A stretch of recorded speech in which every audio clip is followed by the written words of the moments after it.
চলে এসেছি আমাদের ম্যানেজার স্যারের মেয়ের হলুদ সন্ধ্যা অনুষ্ঠানে। তো এখানে ক্ষীর খাওয়াতে চলে এসেছি। তো আমাদের এমডি স্যার আগে ক্ষীর খাওয়াচ্ছে, এমডি স্যার এবং এমডি স্যারের সহধর্মিণী। তো ক্ষীর খাওয়ানোর অনুষ্ঠানটা আসলে খুবই আনন্দঘন পরিবেশে হয়ে থাকে। তো এই অনুষ্ঠানটা বাড়তি একটা আনন্দের উৎসব হয়ে থাকে। স্যারের ক্ষীর খাওয়ানো পর্ব শেষ হলো আর কি। এবার স্যাররা উঠে আসলো, এবার আমাদের পারুল আপা এবং আফিফা আপা তারা গিয়েছি ক্ষীর খাওয়াতে।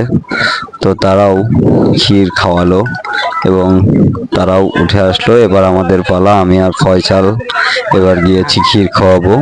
তো খুবই মজা আর আনন্দ উদ্দীপনা কাজ করছে বিয়ের এই অনুষ্ঠানে।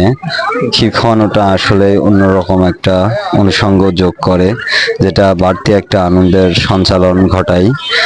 আমাদের কলিগ ও হাবিব চলে আসছে, এবার সেও ক্ষীর খাওয়াবে।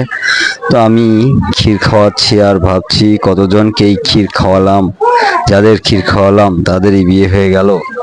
তো খুবই মজা লাগছে ক্ষীর খাওয়ানোর একটা অনুষ্ঠানে এসে। আর সামনে ফটোগ্রাফার যারা ছিল তারা সুন্দরভাবে ছবি তোলার জন্য সামনে উৎপেতে বসে আছে, কোনো একটা শটও মিস দেওয়া যাবে না। তো খুবই সুন্দর একটা উদ্দীপনার মধ্য দিয়ে দিনটি কাটলো আর কি।